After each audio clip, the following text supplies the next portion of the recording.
Bab 72, Rekaman Terakhir. Selamat mendengarkan. Sayang, tapi Mama sungguh tidak apa-apa sekarang. Zia membelai lembut rambut kedua anak kembarnya itu. Ya sudah, kalau Mama tidak membutuhkan bantuan dari kami berdua memang anak yang tidak berguna untuk Mama. Lucia terlihat sangat sedih.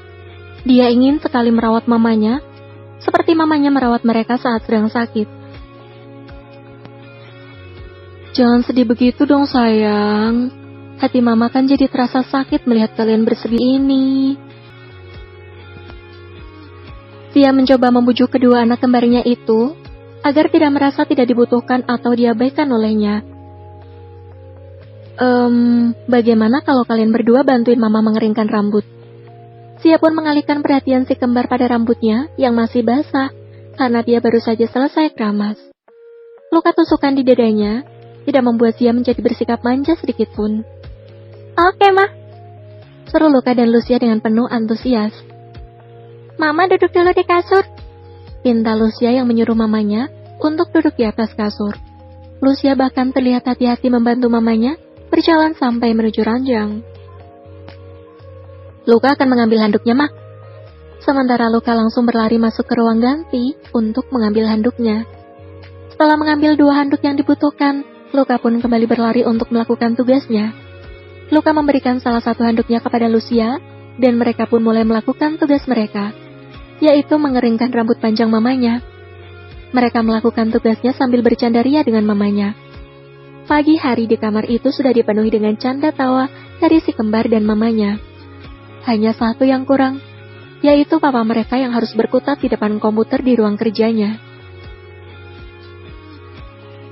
Raiden tengah memastikan kembali rekaman CCTV di saat Evan muncul secara tiba-tiba di tempat kejadian penyerangan.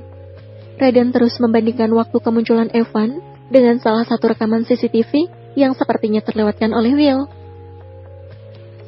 Ketemu, jadi kau rupanya. Gumam Raiden yang akhirnya menemukan penyebab perasaan terganggunya. Dalam rekaman CCTV yang terlewatkan oleh Will, ternyata terdapat sosok Evan yang sudah berada di dekat Zia, jauh sebelum orang-orang itu mengepung dan menyerang Zia.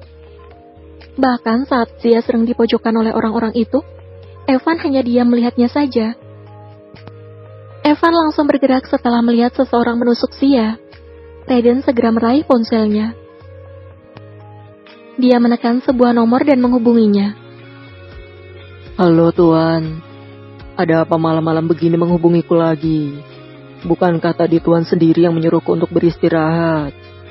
Ujar Will yang mengangkat panggilan telepon dari tuannya dengan kedua matanya yang masih tertutup rapat. Bahkan setengah nyawanya masih berada di alam mimpi. Aku tarik kembali perkataanku yang tadi. Kau cepat ke sini.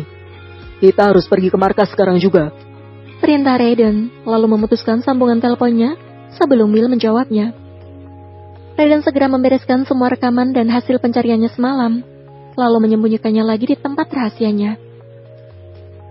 Ais, kalau seperti ini terus aku bisa berubah menjadi zombie yang paling tampan.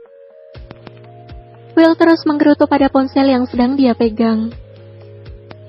Seakan Will menganggap bahwa ponsel itu adalah Raiden. Dia memarahi, memukuli, mengumpat, bahkan sampai melempar ponselnya berulang-ulang.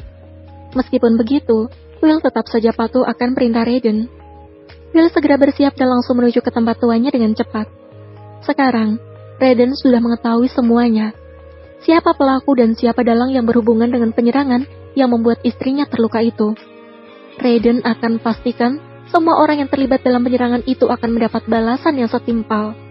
Terutama untuk Liam dan Grace, 2 sampah masyarakat yang seharusnya sejak awal sudah Raiden basmi. Mungkin Raiden akan dengan mudah untuk menangkap Liam, tapi berbeda dengan Grace yang mendapat dukungan dari klan Tiger Dog. Sementara untuk Evan dan orang bernama Jaydon yang di dalam folder berstatus sebagai ketua klan Tiger Dog yang baru, Raiden akan berpura-pura mempercayai apa yang mereka ingin tunjukkan padanya. Karena hanya ini yang bisa mempermudah Raiden menemukan musuhnya yang sebenarnya. Berpura-pura percaya, tapi tetap waspada. mulai sekarang, aku akan mengikuti permainan kalian. Aku ingin tahu, sampai kapan Evan akan bersembunyi dan menunjukkan wajah aslinya di depanku.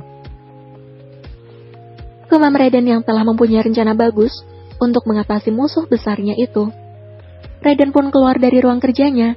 Kemudian, Raiden kembali ke kamarnya untuk melihat apakah kedua anak kembarnya sudah bangun atau belum. Namun, baru saja Raiden akan menutup pintu ruang kerjanya, Will tiba-tiba saja muncul tepat di depannya hingga membuatnya sangat terkejut. Tuan, saya sudah berada di sini. Ujar Will dengan suara yang terdengar seperti zombie dan mata pandanya yang sangat parah. Sudah pantas untuk disebut sebagai zombie. Astaga naga, siapa kau? Seru Raiden dengan tampang terkejutnya melihat penampilan sekretarisnya yang bagaikan mayat hidup itu. Ini aku Tuan, William Coppers. Sekretaris pribadi Anda yang paling tampan, jenius, bertanggung jawab, dapat diandalkan, dan rajin menabung, serta tidak sombong. Saut Will dengan segenap gelar yang dia dapatkan hingga sekarang. Kau Will, kenapa penampilanmu seperti ini? Dan kenapa dengan matamu sampai hitam seperti itu? Kau habis berkelahi. Dengan wajah tanpa rasa bersalah, Raiden mencecar Will dengan berbagai pertanyaan. Padahal yang membuat penampilan Will sampai seperti mayat hidup adalah Raiden sendiri yang memberi tugas tidak kira-kira. Tuan, saya seperti ini berkat Anda. Begadang mengurus konferensi pers hari itu, mengurus jadwal Anda di kantor, memeriksa rekaman CCTV, mencari keberadaan mantan tunangan Anda, menghancurkan keluarga mantan calon mertua Anda, mencari pengawal untuk nyonya muda, dan yang terakhir menyuruhku datang pagi-pagi buta begini. Apa Anda tidak tahu ini baru jam berapa? Baru jam 6 pagi, Tuan. Aku bahkan belum sampai sejam untuk menutup mataku yang berharga ini. Will pun tidak tahan lagi. Sebelum tuannya itu menambah pekerjaan baru untuknya, lebih baik dia merengek dan mengatakan semua tugas-tugasnya yang sampai membuatnya bagaikan mayat hidup itu. Kasihan sekali kamu, Will. Ucap Raiden seraya menepuk-nepuk bahu Will seakan memberikan semangat. Benar kan, Tuan? Salut Will dengan wajah hampir menangis. Iya, benar. Tapi maaf, ini sudah menjadi tugas dan pekerjaanmu. Jadi tolong, dinikmati saja apa adanya ya. Setelah memberikan semangat dalam sekejap, Raiden langsung menjatuhkan harapan Will. Kemudian berjalan menuju ke kamarnya untuk berpamitan pada istri dan kedua anak kembarnya sebelum pergi. Sementara Will hanya bisa diam dan mengikuti tuannya itu, sembari mengelap air mata seakan dia sedang menangis. Meratapi nasibnya yang malang. Tuan, Anda kejam sekali pada saya. Gumam Will dengan sedihnya. Raiden pun masuk ke dalam kamar pribadinya. Dia pun tersenyum melihat pemandangan indah yang berada di depan matanya sekarang, di mana Zia dan kedua anak kembarnya sedang bercanda tawa dengan bahagianya. Selamat pagi, Papa. Sapa Lucia saat melihat papanya datang. Dia pun menyambut kedatangan papanya dengan senyuman secerah sinar mentari. Raiden pun tersenyum dan berjalan menghampiri istri dan anaknya. Selamat pagi, Pak. Sapa Luka juga sembari memegangi handuk untuk mengeringkan rambut mamanya. Selamat pagi anak kembar kesayangan Papa. Raiden pun berbalik menyapa dan memeluk kedua anak kembarnya itu. Tidak lupa, dia juga mencium pipi cabi mereka yang terlihat sangat menggemaskan itu. Sementara Zia kembali merasa diabaikan di sini. Kalian sedang apa? Tanya Raiden pada kedua anak kembarnya itu. Membantu mengeringkan rambut mama, Pak. Lucia pun menjawab dengan cepat. Kau keramas sih. Bukankah kita tidak melakukannya tadi? Ujar Raiden yang langsung menatap ke arah Zia penuh tanya. Dia sebenarnya hanya ingin menggoda istrinya saja. Melakukan apa, Pak? Seru Luka dan Lucia dengan wajah polosnya karena merasa penasaran. Is, kau ini bicara apa sih? Zia pun menatap Raiden dengan geram. Bahkan pipinya sudah kembali merona saat mengingat kejadian di kamar mandi tadi. Tidak apa-apa. Papa mau pamit pergi bekerja, banyak pekerjaan yang harus Papa selesaikan di kantor. Raiden pun segera mengalihkan pembicaraan, apalagi dikirain tahu yang sanggup mereka terus bertanya seperti ini. Pergilah, Pak. Bekerja yang rajin ya, Pak, biar dapat uang yang banyak. Saut Lucia dengan menggambarkan kata banyak dengan menggunakan kedua tangannya. Bersambung, terima kasih sudah mendengarkan.